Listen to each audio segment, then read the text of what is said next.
Get Gutsy, episode number 220 with Tracy Imm. Focus and do the work.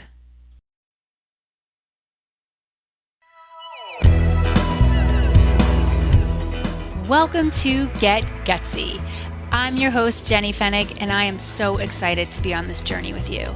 A cutting-edge show blending business and spirituality, Get Gutsy serves up a potent blend of stories, lessons, and tips to help you make a massive impact in the world through your soul's work and your inspired life.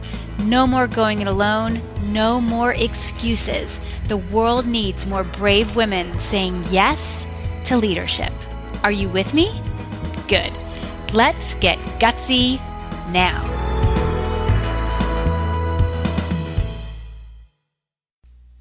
Welcome to the last week of June 2019. We are rocking and rolling. It really feels like summer around here. And y'all, summer in the Northern Hemisphere didn't officially begin until June 21st. Happy solstice. We're still in that solstice energy.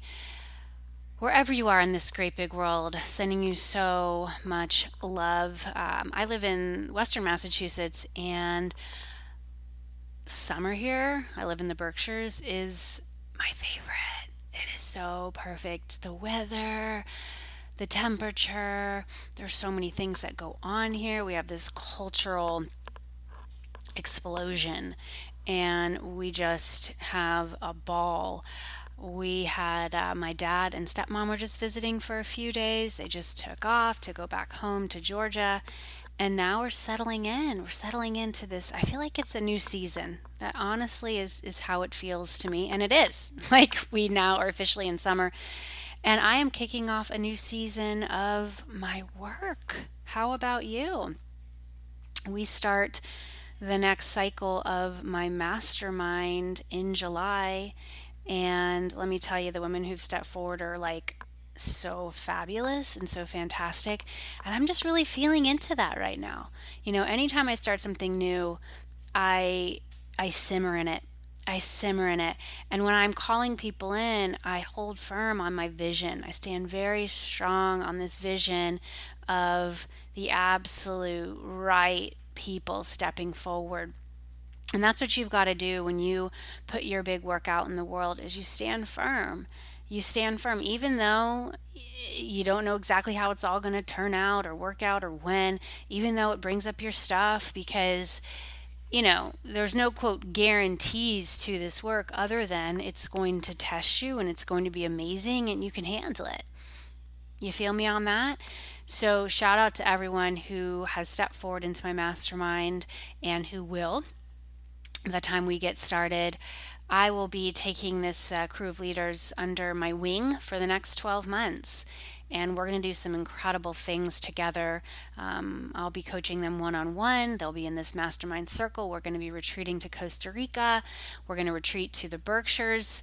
Those retreats will happen in 2020. They will have the opportunity to apply to speak at my event, Take a Stand Live, which will also be happening in 2020.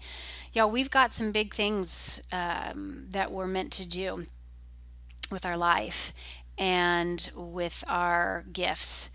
And I put this podcast out for you to remind you of that and to let you hear regular messages from me, let you meet incredible leaders like you're going to hear from in just a few moments.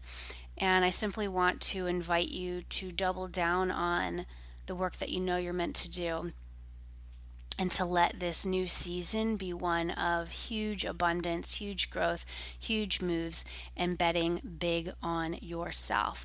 So, last call for an offering that I have going on right now. It's called Cash In on Your Calling.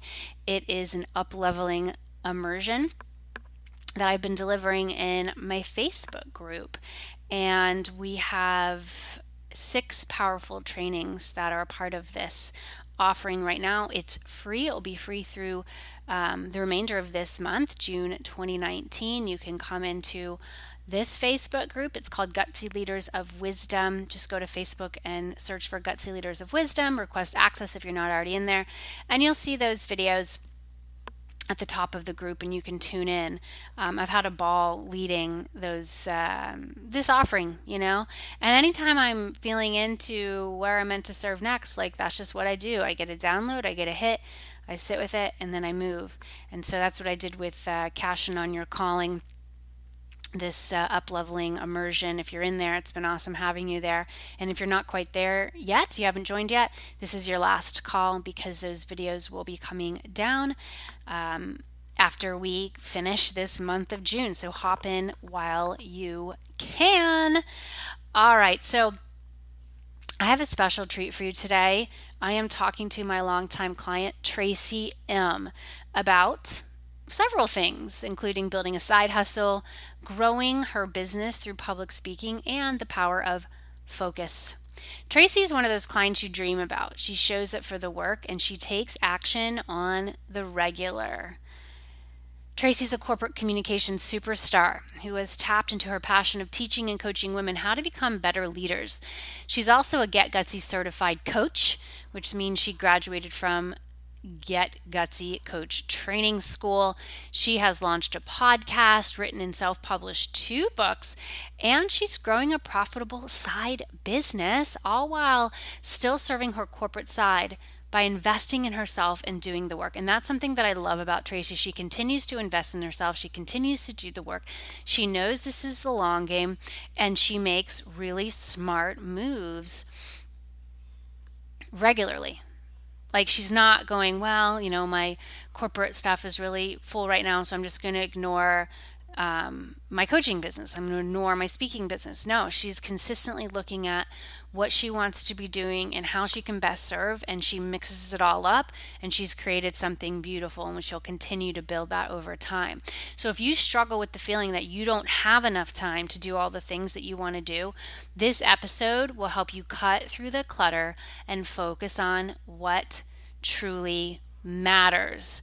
And this is so critical. This is a critical skill to have as an entrepreneur and as a human, right? If you are getting way too sidetracked, you're getting overwhelmed, you are kind of living in what we call paralysis analysis, then you are in for such a treat today with this episode of Get Gutsy with me and Tracy Imm. This is all about focusing and doing the work. Enjoy. Tracy Imm, welcome to Get Gutsy. Thanks, Jenny. I'm happy to be here. Yeah, and we have our twin necklaces on today, not even planned. Yes. From a very, very special retreat you led in Tulum, Mexico. Yes. So for those of you watching video of this conversation today, Tracy and I have these incredible freaking necklaces. And when I wear this, and I'm sure for you too, Tracy, it like brings you back. It like brings you back. And that's the cool thing about jewelry. They're these power pieces that remind you of a place that you visited, or this moment where you said, I'm getting that for myself, or maybe it's a gift from somebody else. And that's a fun part of being a woman. Not like men can't wear jewelry too, but it's one of my favorite parts of getting dressed. It's like, oh, what do I want to put on today to kind of bring me forward throughout my day? All right, Tracy, so you and I go way back. Why don't you tell everyone tuning in, how did we even meet? How did this happen? Yeah, so it's kind of an interesting story. I got an email from my good friend Angelique Brewers that she had a client who was in a competition, and it was you. And Angelique was trying to drum up votes for you. And so I love Angelique. I've worked with her in corporate. And I thought, well, if Angelique likes her, I like her. And so I kind of just checked you out. I liked what you were doing. And I voted for you. And I thought, well, I'm going to get on your email list and just kind of stalk you and follow you. So I followed you for quite some time. And I got one of your emails where you were offering the Cash In on Your Calling program I think it was Live Your Dream. Yeah, I think your first program. And I thought, Yeah, I think it was Live Your Dreams Challenge. It was like $297. Mm-hmm. Then was like a lot of money to spend on something. And I Mm-hmm. thought, what the heck? I'm just going to do this. It looks interesting. And, the rest is history. That really sparked something inside of me and connected me to you and your work. Here we are, fast forward years later, and I think of all the programs I've done with you and all the private coaching I've done and all the retreats I've been on. Mm-hmm. It really was a pivot point for me because at that point in my life, my professional life, I was really struggling. I want to be when I grow up, and Mm-hmm. what do I want to leave as a legacy in the world? And I just, I was sitting in a cube. I had a great job. I was working for a global company, and I was the global communications manager. I was doing mergers and acquisitions in countries around the world, like on paper, but it wasn't really fueling my soul. And so that was really the start of investing in myself, seeking coaches and mentors that had done things that I wanted to do. And so I'm so weak for just really promoting you and leading me to you, because I really probably would have never found you, for that. Yeah, thanks for Yeah. reminding me of that. Yeah, it's as you share that story, I go, okay, there are a couple things that I'm picking up on. One, the power of working with coaches. Not only was I working with Angelique at that time, but Allie Brown, who was the leading up that contest that I, signed up for. I was in her big program, and that's how Angelique and I first met was through Allie Brown. So this idea that as women, we can't do this alone. And we may have received messages growing up that you couldn't really trust other women, that we were, we couldn't support one another because we felt like there wasn't a lot of seats at the table. And so we felt like, well, she takes that piece of pie, there's nothing left for me.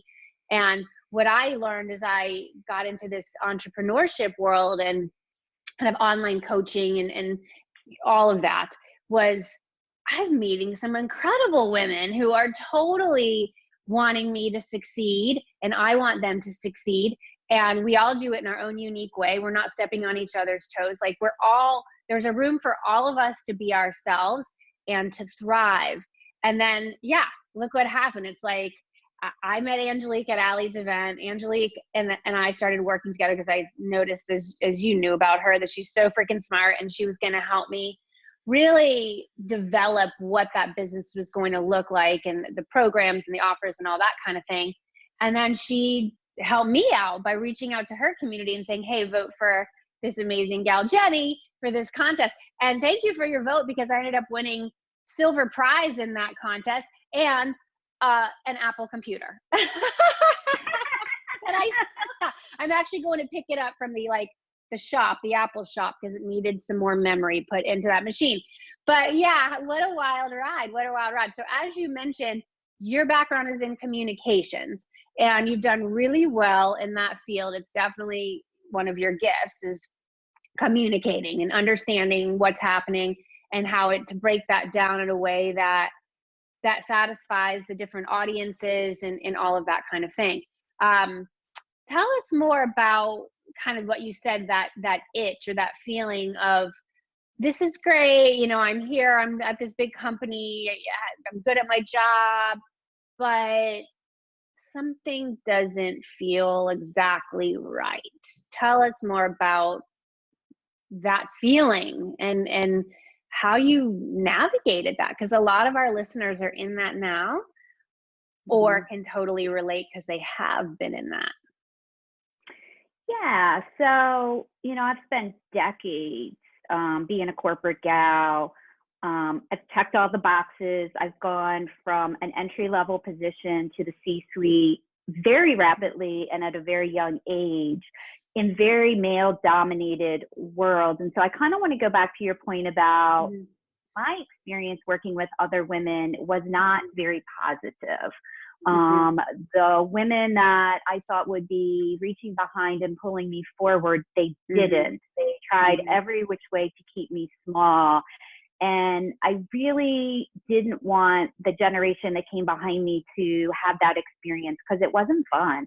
And I Mm-hmm. get that many of them were, trying to shatter the glass ceiling, and they were trying to claw and reach and stay there. But I truly believe, like you do, and like Angelique does, the Mm-hmm. universe is vast, and there is more than enough for all of us to be Mm-hmm. included. And so I really was also having that experience.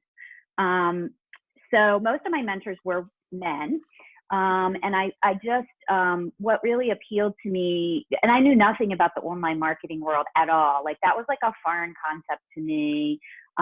And so when I kind of dipped my toe into that world and started being exposed to women who had this different mindset that I Mm-hmm. had around helping each other, doing personal growth and development work, I thought I can bring something to the table. And what I really did not know at the time, but I know now, is that one of my gifts is teaching other people. And Mm-hmm. what I get really fired up about is teaching other women how to be better leaders. And what I really, really, in my heart of hearts, believe is that now more than ever, we need more women leaders in government, in Mm-hmm. nonprofits, in corporations, in every single industry and every single functional area in order for the world to be more inclusive. And who better than to teach than me, having had all these vast experiences? I mean, I've done business in 67 countries. That's really That's huge. unusual. That's Mm-hmm. huge.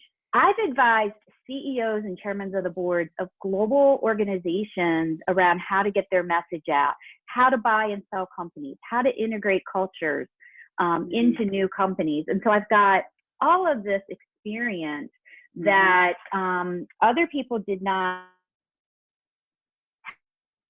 And I thought, I can do something with this outside of, where I am and the money that I'm making. And, I don't want to go to my grave saying I worked a lot of hours in corporate. Mm-hmm. That just wasn't going to be enough for me. And so I had to do something. And while it's taken me a long time to get that clarity around what I just said to you, I Mm-hmm. did the work. I Mm-hmm. kept showing up, even when it was hard, even when I wanted to quit, even when I was tired. And so over time, I have built a community of women through my public speaking, through Mm-hmm. my online marketing techniques, through my in-person workshops, through my group programs, through Mm-hmm. my books, through my private client work, and now my Brave Girl podcast, right? And people Mm-hmm. say to me all the time, how do you do all that? And I'm like, what you don't understand is that probably 6 years ago, I had this light bulb moment and I said, I need a roadmap. And it doesn't matter how fast I go, it just matters that I map it out Mm-hmm. and I schedule it in because I still wanted to stay in the corporate arena. And so that's what I've done. And a lot of people think it's all or nothing. You have to quit your job, become an entrepreneur overnight. And I'm here to say, no, you don't. You can have a side hustle. You can grow your side hustle over time. And, but you always have to have faith. And that's the thing that has really been my foundation, is my faith. And it's in everything that I do, and it's in my belief system. And I've spent years getting clear about that, because the experiences that I've had, both the highs and the lows, I've learned lessons. I've Mm-hmm. learned lessons that I've been able to impart to my clients. And so that's kind of how I got to where I am from the time I first met you to Mm-hmm. today. And I'm just Mm-hmm. incredibly grateful to my coaches and to my mentors in that online marketing space. And I really feel like the internet has democratized our world, especially for women. Mm-hmm. And I say that all the time, is that you can have the life that you desire because of technology. So don't run away from technology, and don't feel like you have to learn it all today. It takes time. It really Yeah. does. But you have to have that vision of where you're trying to go and where you're trying to take your people. And so I get so much joy out of seeing the women that I work with as they go on their transformational journey, just like I went on my transformational journey. You have to do the deep work to heal yourself. Yes. Because otherwise you stuff things down, you have bad eating habits, you drink too much, you do drugs, you overwork, and that's one of the things that you've taught me is the power of self-care. You have to fuel yourself first, otherwise you're no good to anybody. But if you don't really get still and quiet, and have the right mindset. I mean, the highest form of leadership is servant leadership, where you serve other people, and your results will show when you have that service mindset. And that's where I get my greatest joy. But I had to go through a process of really getting to know, who am I? Because I was go, like just work, climb. And then I would get sick and burnt out, and I'd have to go on medical leave. Well, that's horrible. I mean, if you don't have your health, you have nothing. You really have nothing. And so I've had to learn really, really hard lessons. But I just, the universe is always conspiring for your highest good. And it's when we try and control things that's when it doesn't work. Absolutely. And our bodies are constantly getting our attention. And so when you were overworking and go and climb and got to keep going and no time to take a break. And I was a corporate girl too. And so you and I had that in common. And I remember being so, quote, busy, the days are always packed. Eating lunch was like a big thing. And it was very rare that I would go out to lunch. I mean, if I went out, it was to get something to then go eat at my desk. I worked in corporate in New York City. So I was really busy. I would just go, we had a Oban pan and an Oban pan in our building. It was like, so we didn't have to like go outside and get any fresh air. I'm going to go down there. I'm going to get my soup. I'm going to go right back to my desk because I have a gazillion things to do. And I would shovel that food into my mouth. And that was that. I mean, I know people that I worked with who literally, this sounds crazy, would hold their pee because they didn't feel like they had time to go. Right. I mean, I've done that myself. I'm like, hold on, I have this thing. And so, it's sick. It's like, it's a sickness. And I do feel it affects women because we're proving ourselves. Like I can do this. I am good enough. I am smart enough. And I am going to show them that I deserve to be here. And then we make ourselves sick. And so your body's either going to totally freaking crash and burn. And then like you had to go on medical leave. Mine, I would have these like panic attacks, breakdowns at work. Literally, I was like, I can't keep this up. Where my only way forward was to go to my boss. I remember distinctly going, I need a half day. I need a half day off. And it was like a big, bold move because I wasn't asking like weeks in advance. It was like, I need that tomorrow. And it felt so, oh my God, like very, I felt nervous to say that I needed this, but my body was basically saying, you can't keep this up. You can't keep this up. So for everybody tuning in, if you are burning the candle at both ends, if you think that that is a healthy way to work, it's just not. And it's challenging when you have these, significant positions, whether they be in corporate or in a business that you have created.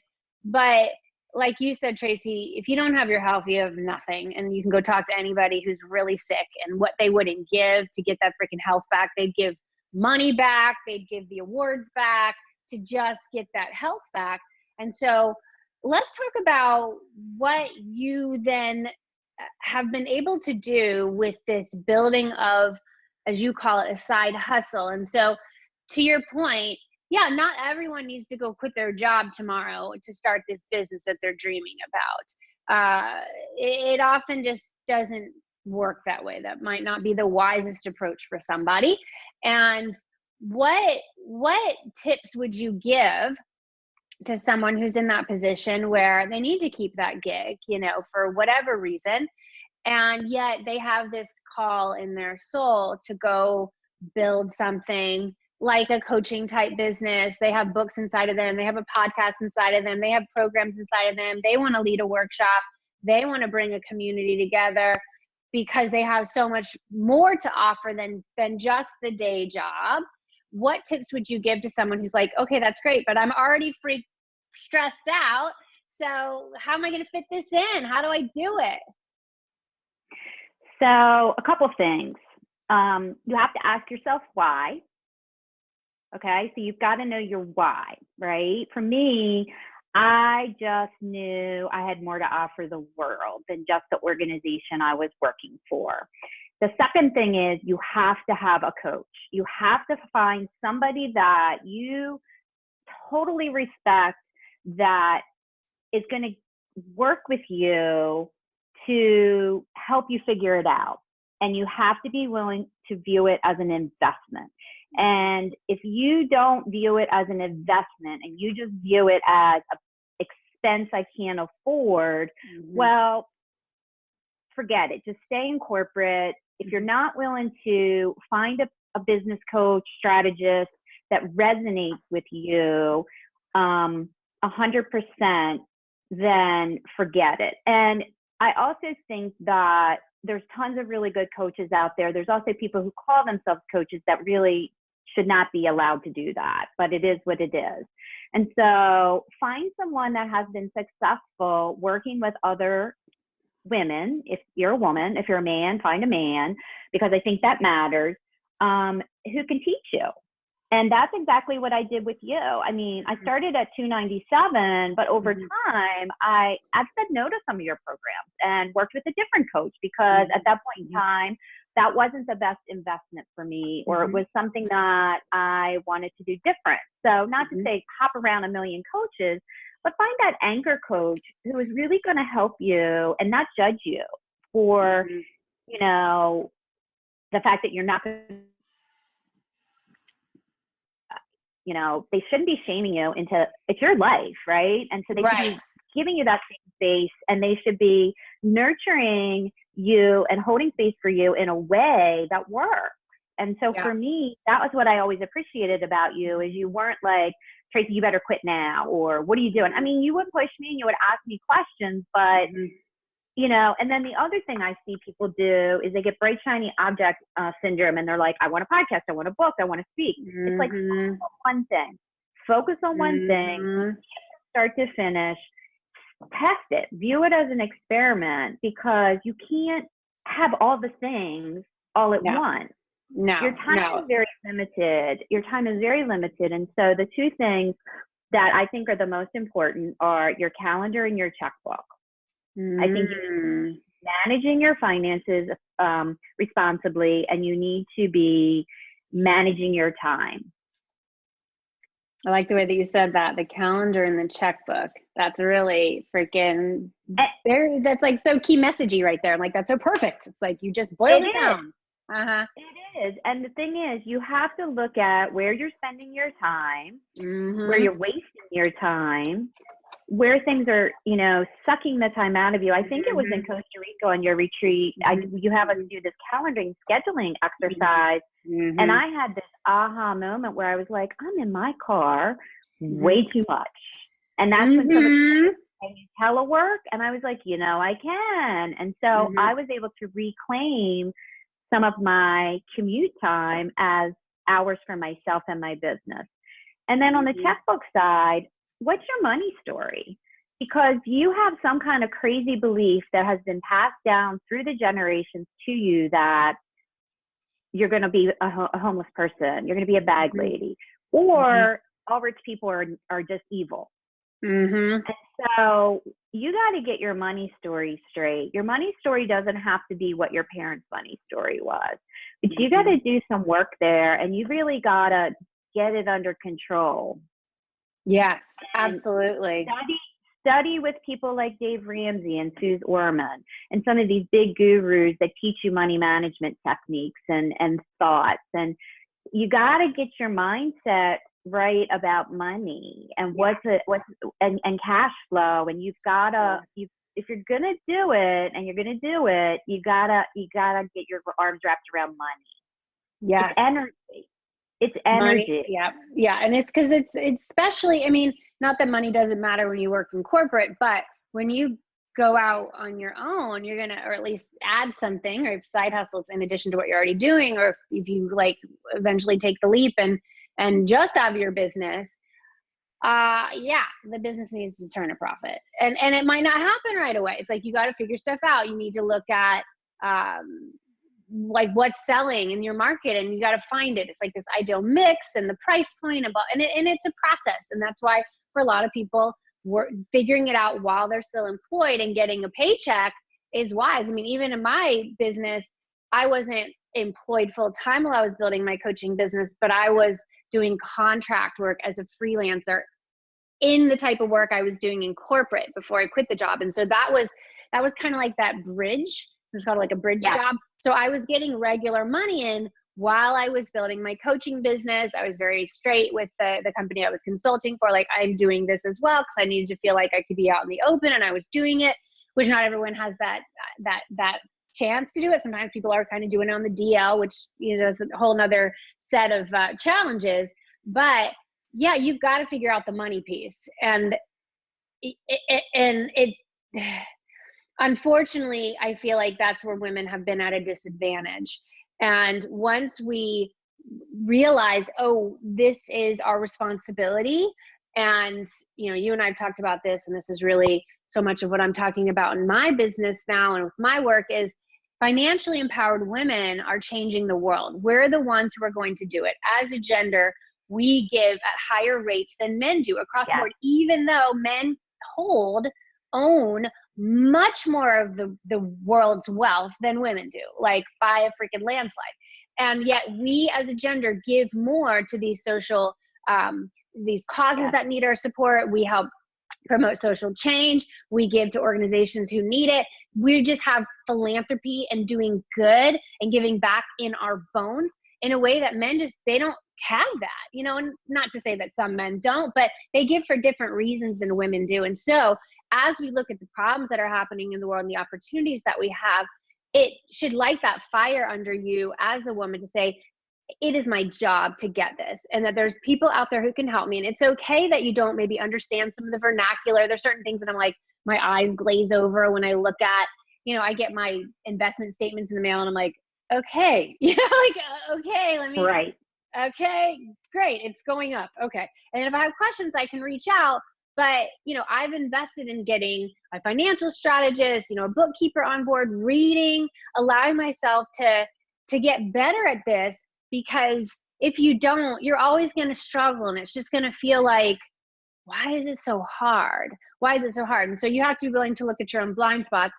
And to your point around focus, no matter if it's a side hustle or it's your main gig, that's something you and I attended a podcast conference years ago, and I know that helped you get your podcast off the ground. And one of the guy who got me into podcasting, John Lee Dumas, he has this acronym for focus, which is follow one course until success.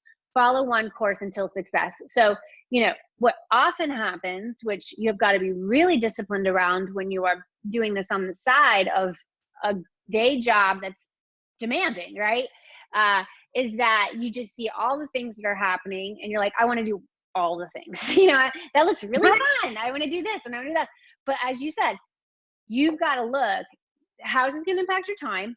And then what kind of money is coming in the door? There's certain moves that are like short-term moves that kind of give you hit, you know, wins in the short term, you know, in that short game. And then there's other ones that it's like the long game, like a podcast. If you need money tomorrow, don't go put your energy in building out the podcast. You know, that can be a passion project that takes place over time, or once you get a certain amount in the door, then you're going to initiate the moves that need to be made for the podcast. But you've done an incredible job given the time that you've had, where you have made so many things. Like, you are an epic creatrix. You should be very proud of that. Yeah. And, you know, that was one of the things. So I'm really, really thrilled. You know, it took me 2 years to decide to pull the go marker on the podcast, but Mm-hmm. I'm here to tell you I've done 37 episodes have been released and it's been downloaded in 35 countries. It Mm-hmm. makes me so happy that I'm impacting women. I mean, I read my report and I'm like, I don't even know where Uruguay is or how to spell it. Oh my gosh, I'm in Nepal, right? And so I also, when I start a project, I say, why am I starting this project? What is Mm-hmm. my intention with this project? You know, it's about setting your intentions. You know, when I wrote my first book, my intention was not to become a New York Times bestseller. My intention was to touch more people with a very, very low barrier to entry to know who I was. Mm-hmm. I did my taxes the other day and I made some royalties on my book because Mm-hmm. when I go and speak, if they can't pay me, I say, will you buy my book and give it to everyone in the audience? I want them to have this leave behind. And I've Mm-hmm. had some success with that. And so, you know, the podcast is a long game. I knew in the very beginning, I didn't want to be advertising mattresses because I knew what I didn't like about podcasts. Like, I don't want to hear you giving some cheesy ad about a mattress, right? Mm-hmm. I'm Mm-hmm. going to eventually get to the sponsored level, but I'm going to be really, really picky about who I affiliate with because my brand matters to me. Mm-hmm. And, you know, the podcast has introduced me to women all around the world that I would have never met. Mm-hmm. I've formed strategic partnerships with many of them. And so that was for me the long game. It was building my community and extending my reach. That was my long game. And what I realized is all of my training in corporate communication allowed me to just use that medium, Mm-hmm. Mm-hmm. right? Yeah. Oh yeah. I'm an It's a great, content it's fun. creator. Mm-hmm. Yeah, And I love having the absolutely. conversations. I love Totally. meeting You people. expand your network. I mean, I'm inspired every time I have a conversation. It's like, oh, there's always a gem that drops in. And, Yeah. if your desire is to touch lives all over the planet, which you're doing because you see the countries who are tuning in, then it's the podcast is a great way to do it. So for everyone tuning in, if you're wondering about that, it is a really smart, it's a strategy, and it's an investment because you pay for it. No one's paying you for the podcast unless you have it behind a paywall, but your business pays for that. And then if you want to go the sponsorship route, as Tracy mentioned, that is an option. You can totally look at that. But the idea is, like, why are you doing this? Who are you doing it for? What do you want to accomplish? What would you say, Tracy, what's like one of the main things that you work on with your clients? Like what are they coming to you for help with? So a lot of the people that come to me are what I call in transition. So they are kind of similar to me, sort of going into the third final home stretch of their life, right? So they've raised the kids, they've done all the things that with the career, and they're trying to figure out what do they want to do in retirement? What do they want to, where do they see themselves before they sort of die, basically? And so really getting introspective about where they are and where they want to go and really figuring out. So if they're at point A, what is their point B, right? And similar to what I went through. And so, and it could be anything. It could be where they live. It could be they become empty nesters. It could be how many more years do they have to work. And so it's very much a transformational journey that I hold space for them to sort of figure that stuff out.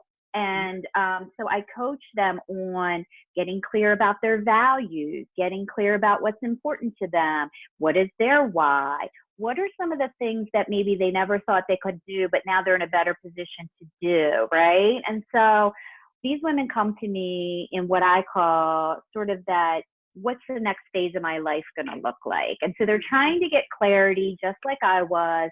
And I help them through my private coaching and my group programs kind of transform, right?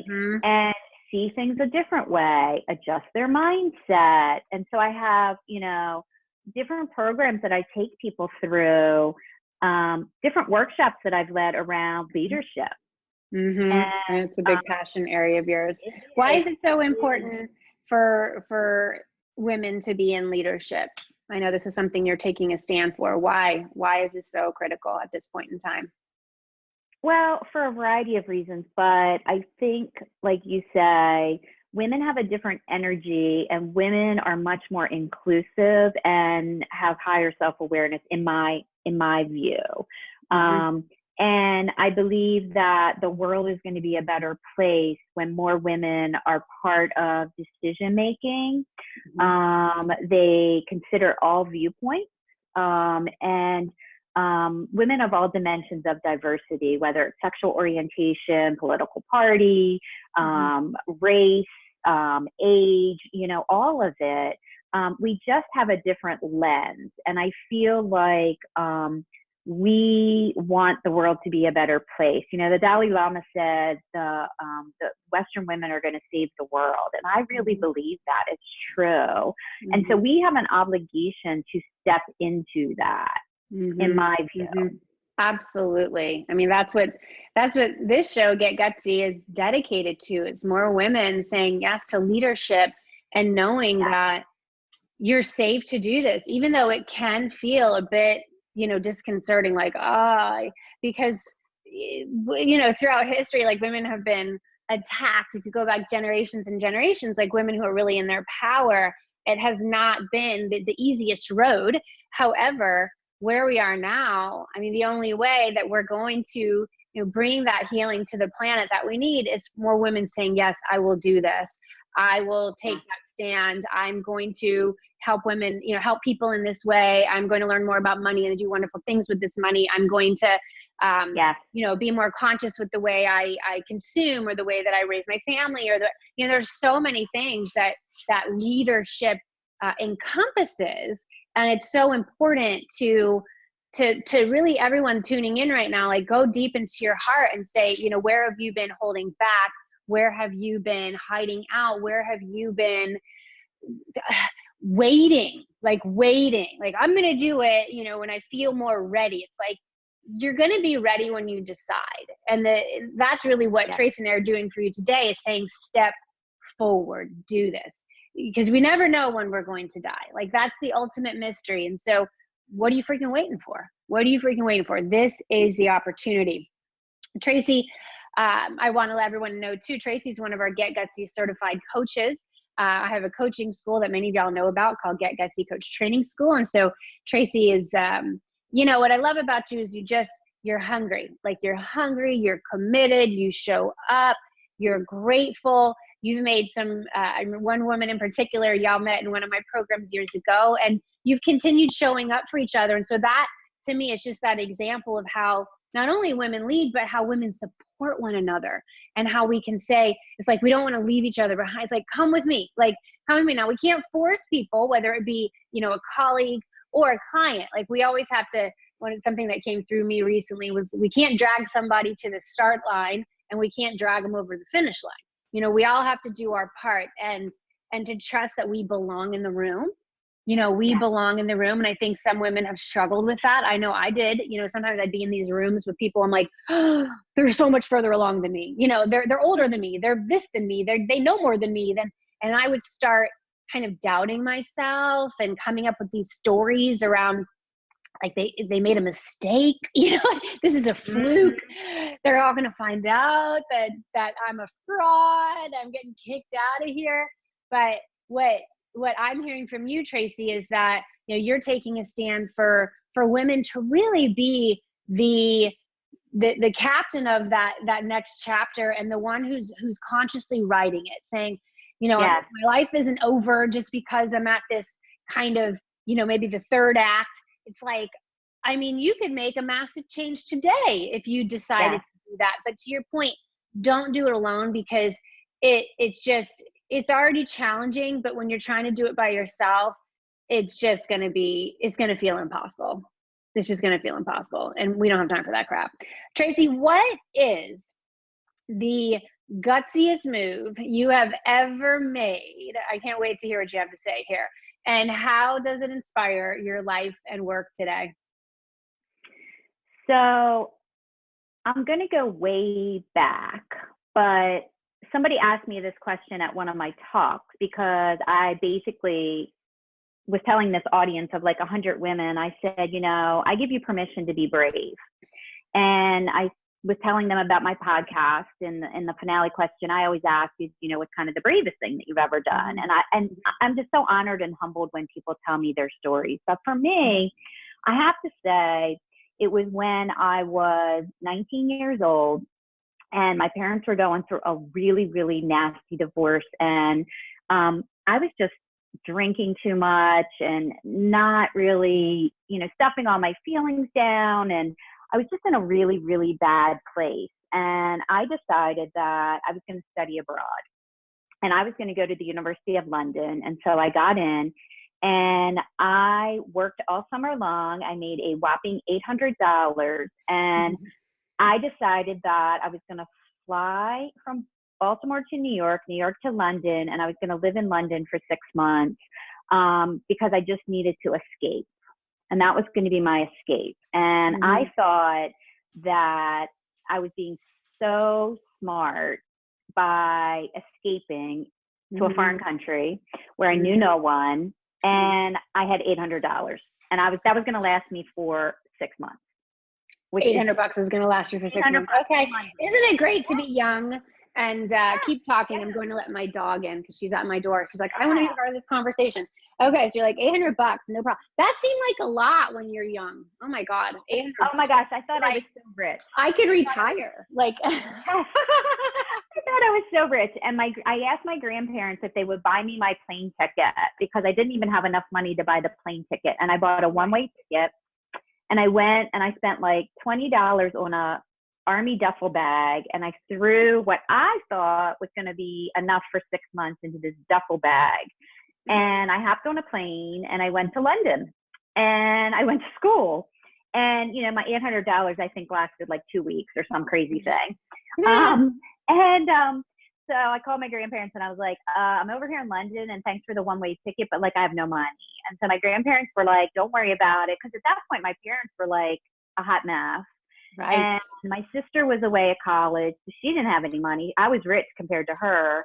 And but I knew that the world was a bigger place. I had grown up in a really small town, and I just knew and I went to a really small private that was very insular, and everybody else was very alike.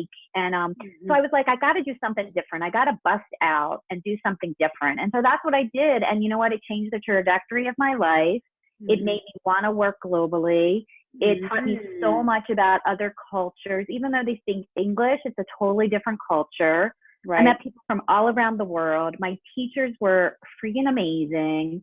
They were from Oxford and Cambridge, and, like we would study architecture and actually go to the churches and cathedrals and the art museums. And they were like the expert in, that type of thing. And for me, intellectually, it was so stimulating. And I came back a changed person. Yep. So, That's it. It's that willingness to be the only one. Like, I'm the only one who's I'm going to do this by myself. It logically is kind of nuts because I don't have that much money. How am I going to figure it out? My parents are going through this crazy divorce. Like, I'm on my own. Yes. And you did it. And it changed your whole awareness because you're just around. Like, that's the beauty of travel. When you're around different people, you're like, oh my gosh, there's a whole world out there. And I've just been seeing a little sliver. Right. And part of the program was amazing because we only had school from noon on Monday until noon on Thursday. And so we were allowed to travel from Thursday afternoon until Monday morning. And so I would cobble together whatever money I could get. I bought a Brit Rail pass. I went all over England, Scotland, Wales, Spain.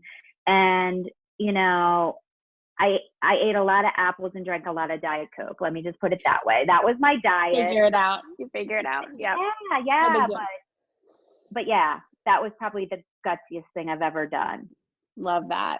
Go girl. I love that. And I love asking that question because the responses are so cool. They're so diverse and it's fun to go back and remember that. And like, yeah, I did that, because then we want to pull some of that forward with us to go, I can do this other thing that I'm at the precipice of this decision going, this is really not that big of a deal. Look what I did then. That was huge. And I think when we're younger, we have kind of less feel like less on the line. Like just me, like I don't really have a lot of responsibilities, but hey, we're still that person. We're still that person. We can still bring that forward with us. Tracy, where can people find you? Yeah, so I like to hang out on Instagram at Tracy Imm, and I also have a website where I post all my content, and it's just tracyimm.com. I am on Facebook as Tracy Imm, and I'm on LinkedIn. So I would love to connect. My podcast is called Brave Girls with Tracy Imm, and I'm on all the channels. So you can just put Tracy Imm in or Brave Girls, and I'll come up. And I post my episodes. I try to do every Monday because I know one of the things I like about podcasts is when they're on the regular, and I know that I can count on them. If you flake out and you're not posting, then I unsubscribe because I feel like you're not there for me. Yeah, I'm there for my listeners. And I've got a couple books on Amazon. You can just put my name in. They're affordable. I have Kindle editions that are like sometimes free. $2. So I've got another book in me, and I'm doing on that right now. But I love being around women and empowering women and being around other inspirational women. And so I just follow me on Instagram. It's who I really am. I show like everything, where I am, what I'm eating, who I'm Instagram with. is fun. It is fun. I like that channel too. And we'll sync everything up on our show notes page. So y'all can go to jennyfennig.com, click on the blog and podcast tab, and then just put Tracy Imm in the search bar. And this episode will come up. And it has been awesome to have you here, Tracy. Again, we've known each other for a long time. And shout out to Angelique Grewers and Allie Brown for being the ones to help us connect. And there's certain people that you're meant to do a lot of deep work with. So I thank you, Tracy, for investing in yourself through so many of my creations and continuing to show up for the work and for the community. Tracy is one of our coaches in my program, Magic Makers. We do these, we have seasonal coaches who will come in and support the community. And, I really just think it's so special when we have women who will show up for each other and to really model what it is to be a stand-up leader. And that is who you are, Tracy. So everybody, thanks so much for tuning in today. Thanks for Tracy for sharing her brilliance and continuing to do brave things. This is Jenny Fennig sending you so much love, magic, and confidence as you get gutsy. I will see you next time. Hey, this is John Lee Dumas of EO Fire, and you're listening to Get Gutsy with Jenny Fennig. Gutsy leaders unite and ignite. I hope you enjoyed this episode of Get Gutsy as much as I enjoyed creating it for you. Are you responsible for leading and growing your spiritual business? If so, I have a free tool for you that will help you spread your message like wildfire. It's called the Sacred Marketing Puzzle, and it's a one-page PDF guide that simplifies the often mysterious and confusing world of marketing. When you use sacred marketing tools to amplify your message, you'll provide huge value to your tribe and grow your business. What are you waiting for? Go to jennyfennig.com/puzzle to get yours instantly. That's jennyfennig.com/puzzle. Gutsy leaders, unite.